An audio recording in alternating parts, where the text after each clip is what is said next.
If you have been going to your doctor and you've gotten your calcium levels checked every time you go back and look at your results. If it is persistently over 10, for multiple years, that could be an indicator. You need to go get your PTH done at the same time you do calcium, PTH, vitamin D, do it all at the same time. That can be an indicator that there might be something there you want to investigate. This is Doctor Talks.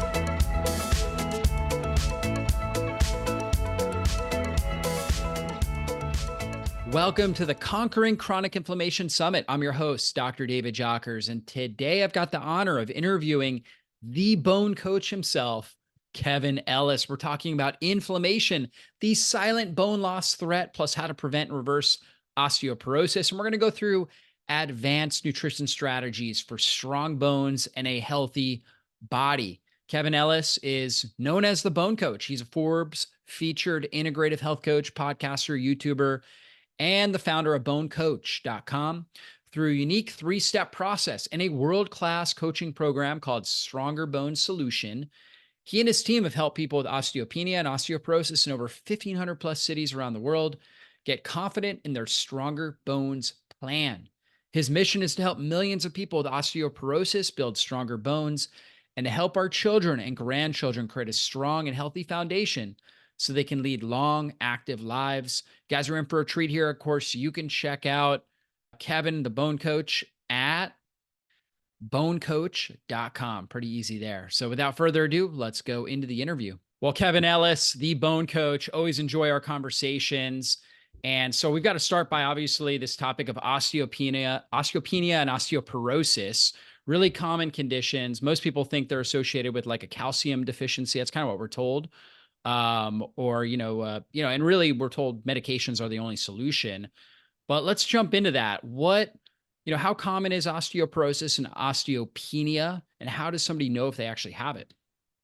Well, it's pretty common. Low bone density is pretty common, but most people don't know they have it. Especially if you're younger, you're in your 30s, your 40s, your 50s, you're not getting what's called a bone density scan until a little bit later in life. Bone density scan would also be called dual energy X-ray absorptiometry, painless tests, kind of like an X-ray, very low levels of radiation, but you lay down on a machine, it does a scan, it tells you your bone mineral density, and then it generates this score, and the score helps you understand where you fall in this classification system of whether you have normal and healthy bones. We'll talk about that in a minute, and you've got a score of +1 or -1 or someone in there. If you've got a score of -1 to -2.5, that would be considered osteopenia. I prefer to call that low bone mass. And then if you got a score of -2.5 or lower, that's considered osteoporosis. And the greater the negative number becomes, the more severe the osteoporosis. Now, osteoporosis it literally means porous bone. And that's just where you have either not enough bone formation, excessive bone loss, or a combination of the two of those things. And in osteoporosis, both that bone density and that bone quality are reduced. And that's what's going to increase the risk of fracture. So this is why bone health is such an important topic, because if you think to where you want the end of your life to be and how active you want to be living and how you want to be enjoying your friends, your family, your loved ones, and doing all those bucket list adventures that you want to experience, your skeleton, your bone structure is the thing that's going to help you do all those things. So we have to preserve and strengthen it now. And you're right. It's not just about calcium. There are a lot of other factors that play into this. And one of those factors is inflammation too. Yeah. And I want to go into that. What are the major causes for bone loss? Obviously you mentioned inflammation. How does that play a role with this? Well, there are a couple different ways. So let's talk about some of the major causes of bone loss. One of them would be something that causes primary osteoporosis, which is typically the decrease in estrogen in postmenopausal women. Estrogen has this protective effect on bone.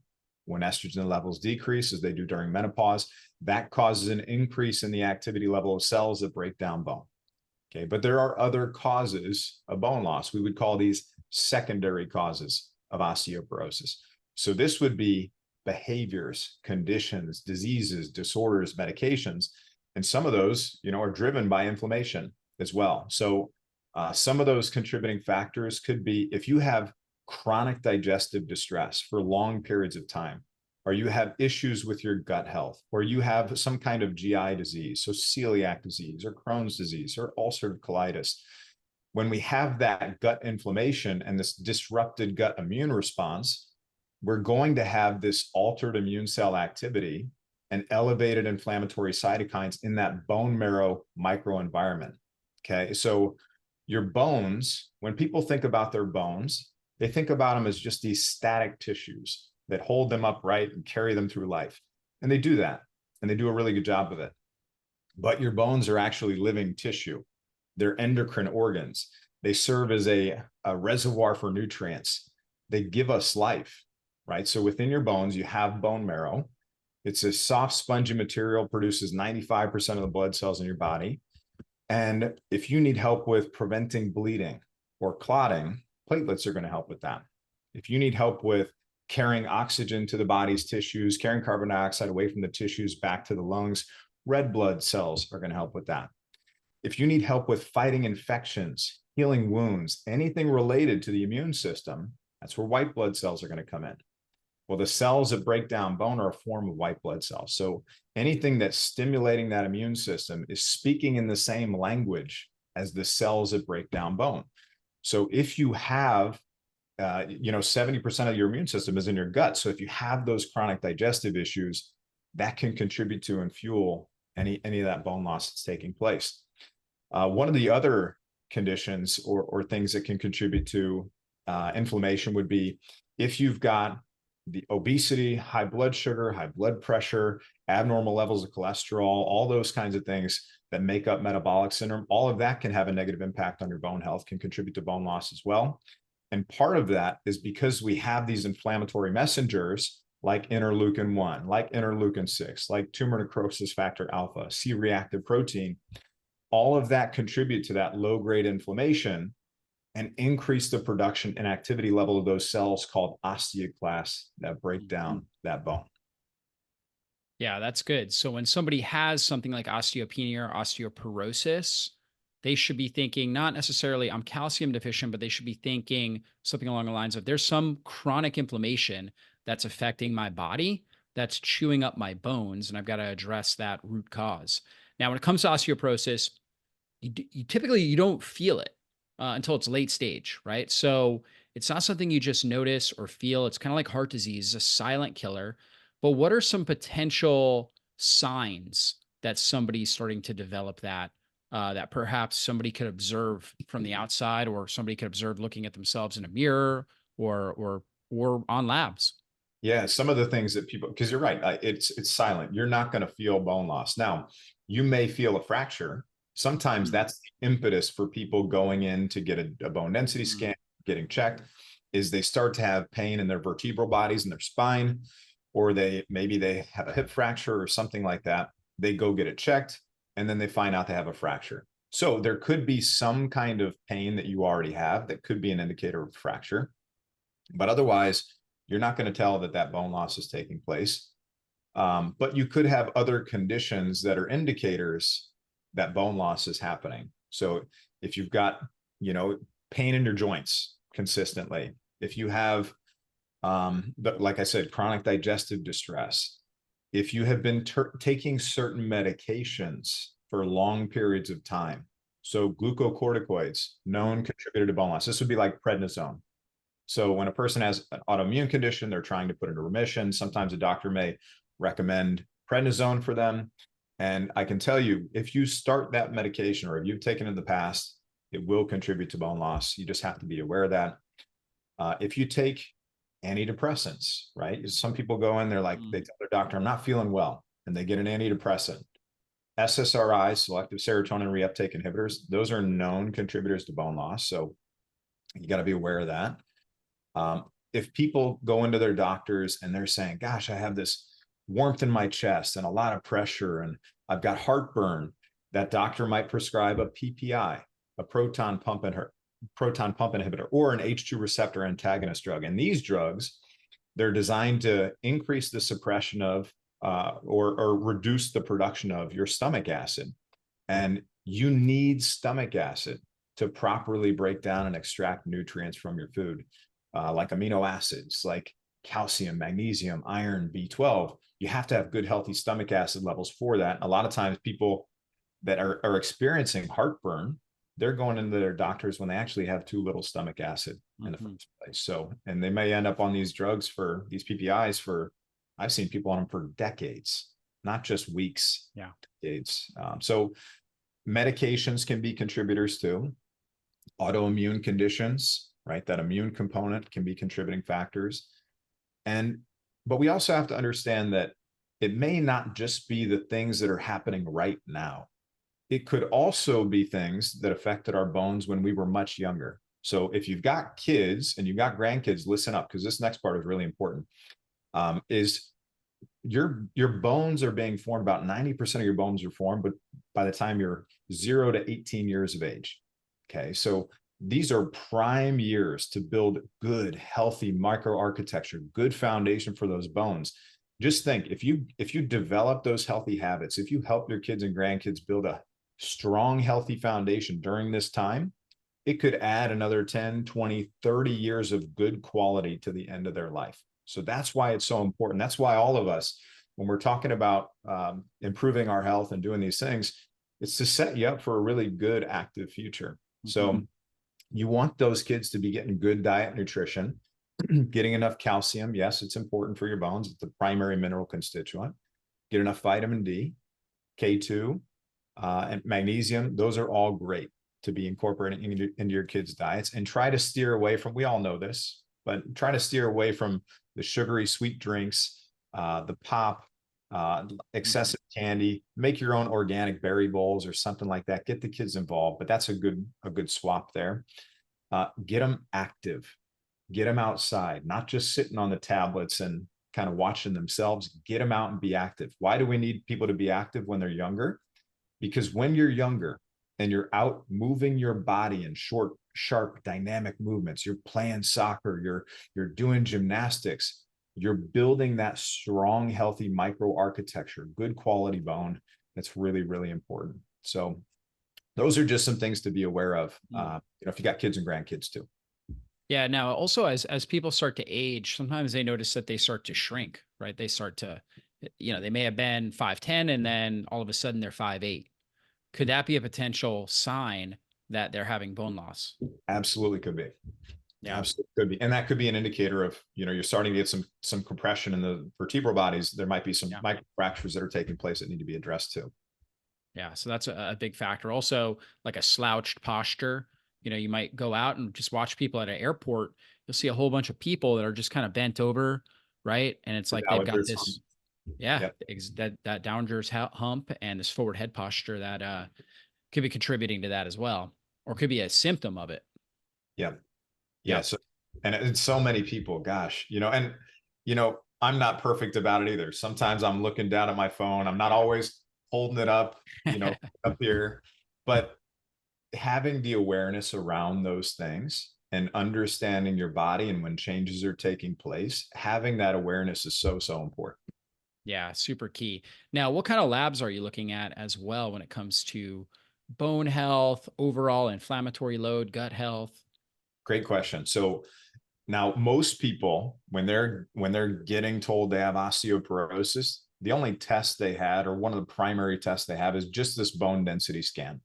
Well, the errors in that are, number one, they're not always 100% accurate.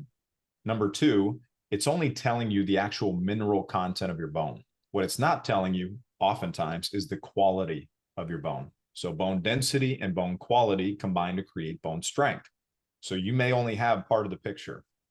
It's an important part, but it's only part of the picture. So you can look at bone quality by, if your DEXA scan facility has the add-on software called TBS, trabecular bone score, you can ask the facility ahead of time, hey, do you have TBS capability on your bone density scan? If they say yes, you can actually get the density and the quality part of the picture at the same time. So that's one way to understand a little bit more about the quality of your bone. There's also another technology that's more prevalent in Europe. It's making its way in the US right now, but it's called REMS, and it's radio frequency echographic multispectrometry technology. It's an ultrasound that can give you a measure of bone density, bone quality, and this fragility score. So that's another way that you can understand your bone quality. Now, those tests only give you, especially if you only have one, they can only give you a snapshot in time. What we want to look at is, are you still actively losing bone right now too? So we'll look at what are called bone turnover markers. And this is where we're looking in the blood and the urine. And these bone turnover markers are looking at the activity level of cells that are building up and breaking down your bone. And if that activity level is off or not where it needs to be, it can be an indicator of bone loss. So my favorite one, at least from a bone resorption or breakdown perspective, is called serum CTX. So it's a blood test, and it's the CT low peptide test. And this test looks at the activity level of cells that are breaking down bone. And that activity level is elevated, even really high. That can be an indicator of active bone loss and a root cause issue that needs to be addressed. And if we're looking at the resorption side of the picture, you want to look at the formation side of the picture. So the most sensitive marker for bone formation is called P1NP, procollagen type 1 N-terminal propeptide. That's the most sensitive marker for bone formation. You look at those and you want to see those are like leading indicators that you're moving in the right direction. So instead of looking at a lagging indicator like a bone density scan or your bone quality every 1 year, 1.5 year, 2 years down the road, like your doctor would tell you, you can look at these bone turnover markers every 3 to 6 months and see improvements. Is resorption still really high? Okay, what's causing it? Am I seeing that resorption come down and that ratio improving? So those are like near-term indicators that you can look at. And then we would also look at 24-hour urine. Even though it's not looking at the activity level of cells, the primary mineral constituent of your bones is calcium, right? So if you're peeing out a lot of calcium, that can also be an indicator of active bone loss that needs to be addressed.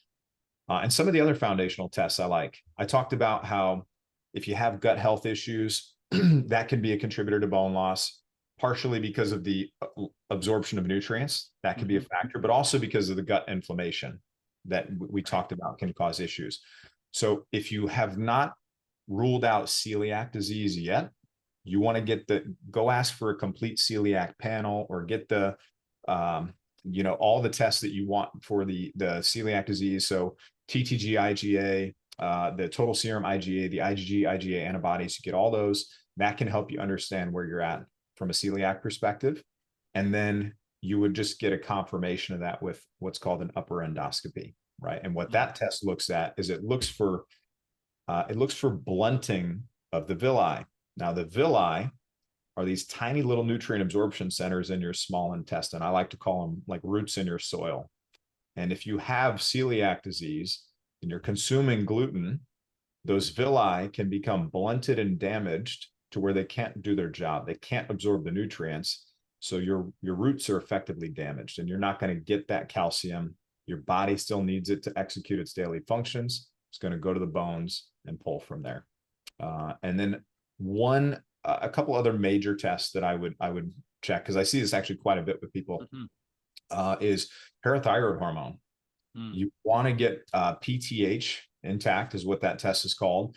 And the reason you want to look at that is sometimes people can have your parathyroid glands, these tiny little rice-sized glands are responsible for regulating the calcium levels in your blood. And sometimes there can be an adenoma on there, a little benign tumor that causes that calcium to be not where it's supposed to be, right? And the only way to address that is to get that removed, right? To actually get that removed so those blood calcium levels can come back down to where they need to be. So if you have been going to your doctor and you've gotten your calcium levels checked every time you go back and look at your results. If it is persistently over 10, for multiple years, that could be an indicator. You need to go get your PTH done at the same time you do calcium, PTH, vitamin D, do it all at the same time. That can be an indicator that there might be something there you want to investigate. Okay. Yeah. So it could be hyperparathyroidism or primary hyperparathyroidism would be that condition. Yeah. So that's another important one that I see that is often overlooked. Yeah, it's a good list of labs to look at. Gives you a lot of information, a lot of data there. Now, what is the conventional approach when somebody comes in, they do the DEXA, they find out this person's got low bone density? What is the medical, I guess you could say, solution or approach to dealing with osteoporosis? Take calcium, take vitamin D, go for a walk, don't lift anything heavy, and here's your bone drug, and we'll see you in 2 years for your next bone density scan. So even just based on what I just shared, in the past 5 to 10 minutes, we all now know that's woefully inadequate. Yeah. So, and the other thing about the medications too is you have to understand when you go into the conventional system, and we have a lot of friends that are great MDs that do a lot of great work. So this is not a bash on all conventional all the time. But I will say when you go into that system, the tool they have to help you is a pharmaceutical at the end of those conversations. So just be aware of that when you're going in there. And when it comes to the bone drugs, this is not like taking an aspirin. These drugs have a dramatic effect on bone physiology. And I liken their use to that old economic adage, there's no such thing as a free lunch, right? There's risks and side effects and short and long-term implications of using them. And there are a couple of different ones. And I'll point out one of the biggest ones, which is there are anti-resorptive medications that are designed to slow down the activity level of cells that break down bone. And under anti-resorptives, there are bisphosphonates and rank ligand inhibitors. So bisphosphonates, that's what a lot of people hear about, bisphosphonates. Fosamax, that would be the big one. So Fosamax, Reclass, Actonel, Boniva. Okay, so the safety and efficacy of bisphosphonates is not really well known beyond 5 years. And as you and I are going about our daily lives, everybody listening, we're going about our daily lives, we're exercising, we're doing activities, we're doing chores around the house. You're starting to get these tiny little micro cracks and micro damage in your bones. That's normal, happens for everybody. And then what happens is you have cells within the bone called osteocytes that sense that damage. They're like orchestrators of this bone remodeling process. So they sense that damage and they send out a signal and say, hey, we need to become stronger. And then these other cells, these osteoclasts, they pick up that signal and they say, okay, let's come in and scoop out that damaged bone. And then right behind it, it's a coupled process. You have the osteoblasts, blasts are building. They'll come and build and form stronger, healthier new bone. What can happen is if you take some of these medications, especially for longer periods of time, like multiple years, you can slow down the activity level too much to where you start to accumulate that old, worn, damaged, weakened bone over time. So you may go get a bone density scan a few years from now. You've been on bisphosphonates and your bone density scan shows that you're stable or that maybe you've had slight improvement, but the quality of the bone may not actually be there. Your bones may not actually be stronger. They may actually be weaker. There may be it may be compromised. So you just have to be aware of that. And there are other considerations with the medications. I won't go too deep into those, but just be aware that oftentimes when you commit to one, you're committing to multiple medications for multiple years, if not a lifetime. So just be aware of that. And the last note I'll say is I'm not 100% anti-medication. It may sound like I am, but I'm pro do everything you possibly can naturally first before ever considering that as an option. Yeah, I agree. I think that probably 99% of medication should be used only for short-term situations and not long-term, while you get and really try to focus in on finding and addressing the root cause factors. When it's done like that, you get less of the side effects, you get more of the benefit of the medication. When it's just take this medication, how long do I take it, doctor? Oh, the rest of your life, right? Then you're going to end up with the side effects. You're really not going to get better. At best, you're going to kind of slow down the progression. And ultimately, the longer you take these things, the higher risk of getting side effects of them. And I want to add one other note in here, because I would bet some people listening knows somebody who's on this other medication too. So the other anti-resorptive it's a rank ligand inhibitor. It's called Prolia. And Prolia is another drug that's designed to slow down the activity level of cells that break down bone and give you a little bump in your bone quality too. Well, when you go on this medication, if you attempt to come off of it, and especially cold turkey, it can increase the risk of vertebral fractures. Hmm. So what has to happen, especially if you've been on this for a long time, is you cannot just stop. You can't just stop it because you'll have vertebral fractures. So you have to then follow it with an anti-resorptive medication. And if you've taken more than 3 rounds of this Prolia, you can't just take any bisphosphonate. You have to take the strongest one, which is called Reclass. It's an IV infusion that lasts a year or more, that's running through you and can have some nasty side effects with it. And it's a strong drug, right? So you just, again, that's the only thing that's going to be able to help shut down that potential rebound effect and the risk of vertebral fractures that you have. So most people don't get that education in a 10-minute conversation with their doctor before starting that medication. Yeah, for sure. I mean, it's just an important consideration. You mentioned a number of different medications that can be main contributors to developing osteoporosis, osteopenia earlier on. If you were to take a acid blocking medication for a week, that alone is not going to cause osteoporosis, osteomalacia, or osteopenia. But if you take it for 10 years, that could, right? And so Yep. that's the same thing. It's this idea that it should be short term, as short term as possible, while you get and address the root cause. Now, let's talk about nutrition factors, right? Obviously, we've mentioned gut health and how big a role that plays. What what are some of the best nutrition strategies and best foods people should be focusing on when it comes to building strong bones? Well, your bones are 50% protein by volume. So they need amino acids. Amino acids are the building blocks of protein. So I know that if some people were to go search Google, you might find that, oh, high protein diets are going to cause bone loss. Well, you need protein for your bones, right? So you need to be getting, I always tell people, if you aren't going to sit there and just measure how much protein you're eating every day, aim for 30 grams a meal as a good minimum or a good solid starting point, and then go from there, right? Make adjustments from there. So getting good, healthy protein. What do those proteins look like? Well, the things that Dr. Jockers and I talk about all the time, right? Good quality, organic, grass-fed meats if you can, wild caught fish. You can bring in chicken. You can bring all these other things in. What makes sense for you? What makes sense for your family and your budget? Of course, you take into consideration, but good, lean, healthy proteins, healthy fats too. You have these fat soluble nutrients that you want to be able to take in and absorb and have your body use them. Vitamins A, D, E, and K. They're all fat soluble nutrients. So we want to get good, healthy fats to go with them. So avocados, avocado oil, butter, grass-fed ghee, coconut oil is a great one too. So a lot of good healthy fats that you can be incorporating as well. I love berries also.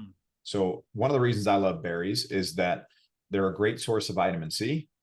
And vitamin C, I kind of mentioned that your bones are this collagen protein matrix with minerals kind of laced into it. Well, vitamin C stimulates pro-collagen, enhances collagen synthesis.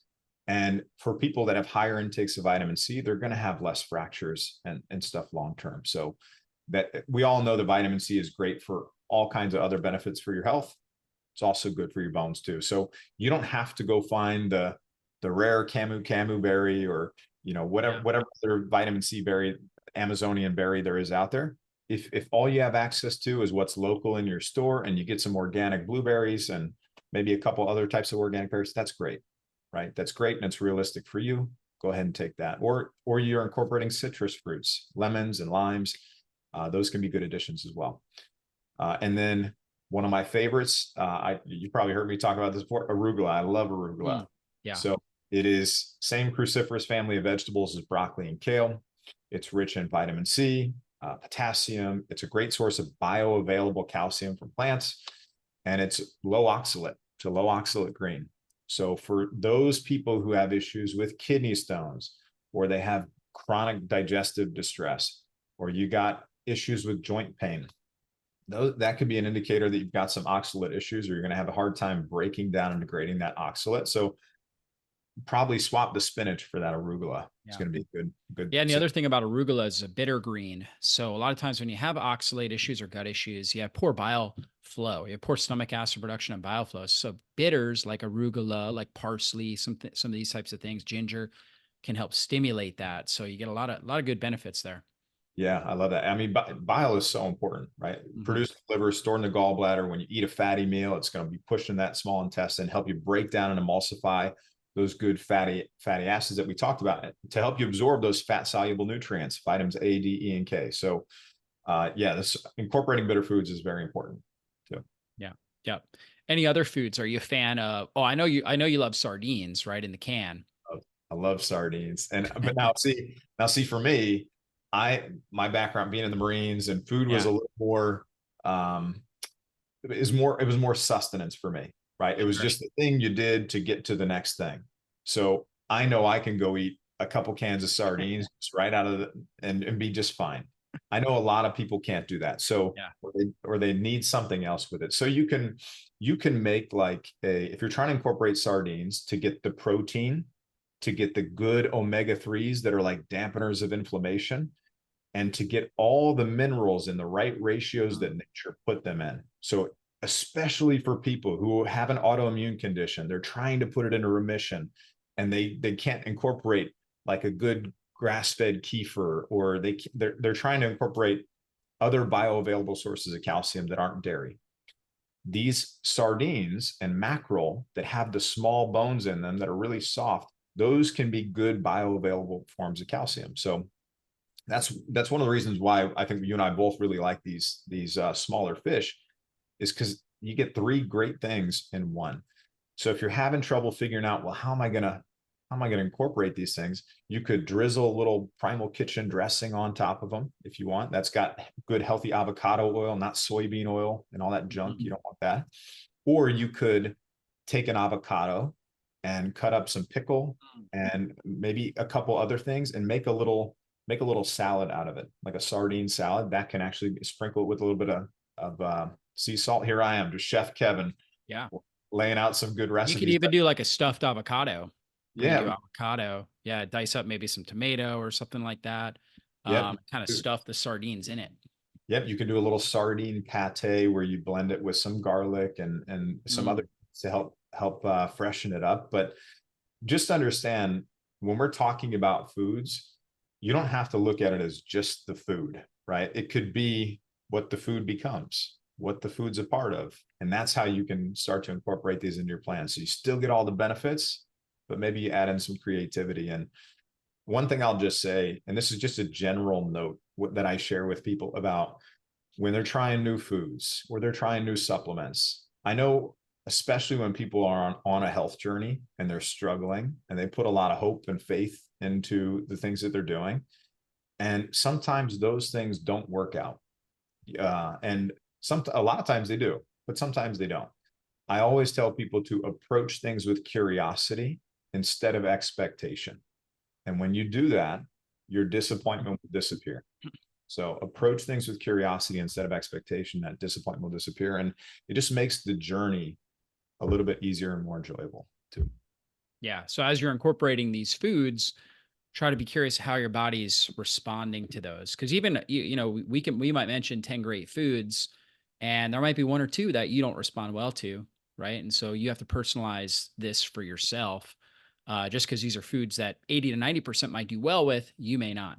Oh, you nailed it. I mean, right. So people go in Facebook groups and they'll hear about the superfood, right? Mhm. That goji berries or whatever it is, and they'll hear about these superfoods and they'll say, "Oh, this is it. This is the thing," and they start taking it. Well, if it creates inflammation in your body, it's not a superfood or a health Mhm. food for you. So, it's such a great point to be aware of. Yeah, super key. Now, a couple other foods, when I think about bones, a couple others that jump in my head, and I want to see what your thoughts are, would be sea vegetables, right? Seafood in general, right? Tends to be very mineral rich. What are your Yep. thoughts on that? Yep, totally agree with you. Yeah. Incorporating seafood is great. And it doesn't just have to be, the sardines or the mackerel. It could be shrimp. It could be other kinds of fish. Now tuna is Mhm.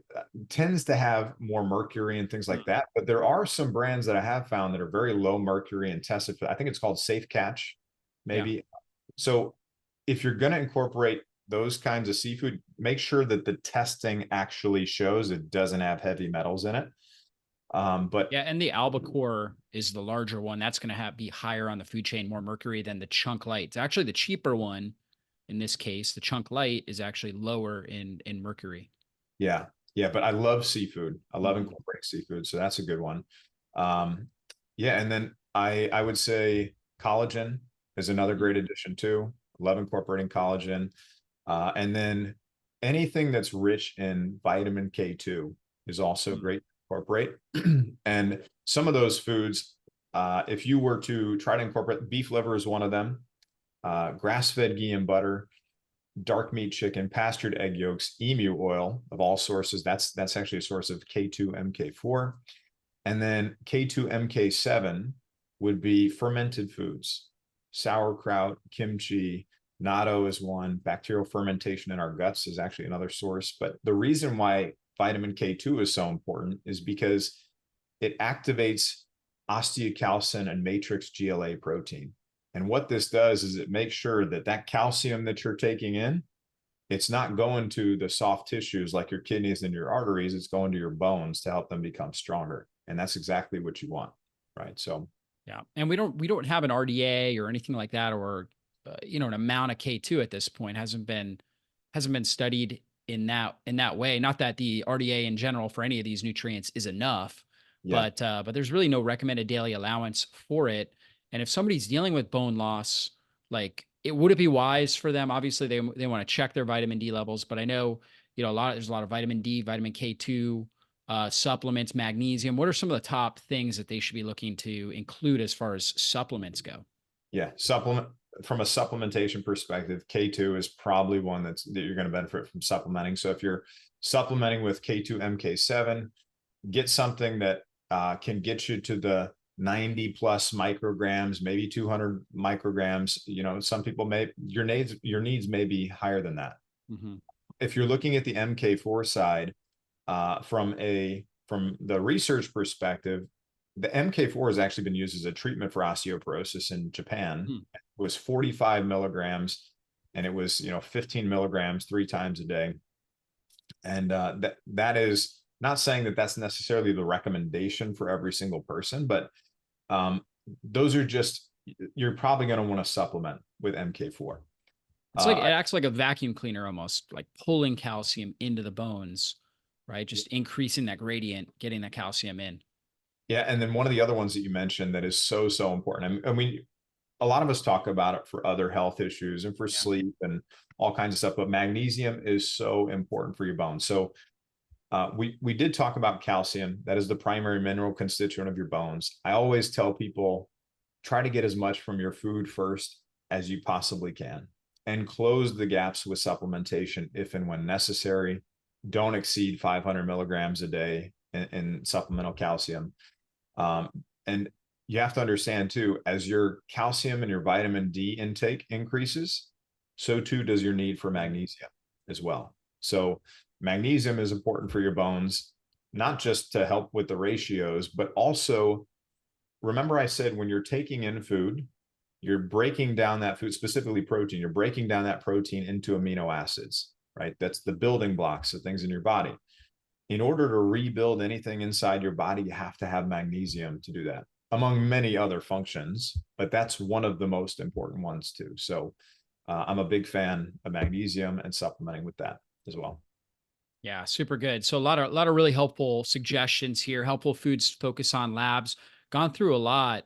Guys, you can check him out, bonecoach.com, or he has got his let's see, his Stronger Bones plan, right? And you guys have helped people all over the world with the Stronger Bones solution. So definitely check that out. Kevin, any last words of inspiration here for our audience? I would just say, you don't have to know where every single step is placed day one. You just have to know where you want that path to lead. So hold the vision for that. What does that look like for you? Is it you playing with your kids and your grandkids when you're, 70 years old? Is it you going on those bucket list adventures and doing the things with your family and being active and not being in pain? Uh, if that's what you're holding as your vision, keep moving toward that.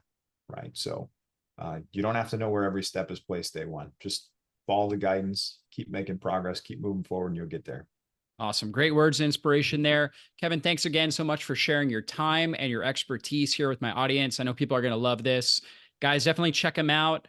It's bonecoach.com, and he has got his Stronger Bones solution. So be sure to check that out. Thanks again, Kevin. Everybody, be blessed. Thank you for tuning in to Dr. Talks. We hope today's episode has enlightened and inspired you on your path to optimal health. Each day is a new opportunity to make choices that empower your well-being. For more insights and strategies, subscribe to our podcast and visit our website, www.drtalks.com. Stay connected, stay healthy, and join us next time on Dr. Talks, real talks from real doctors on the issues that matter to you most.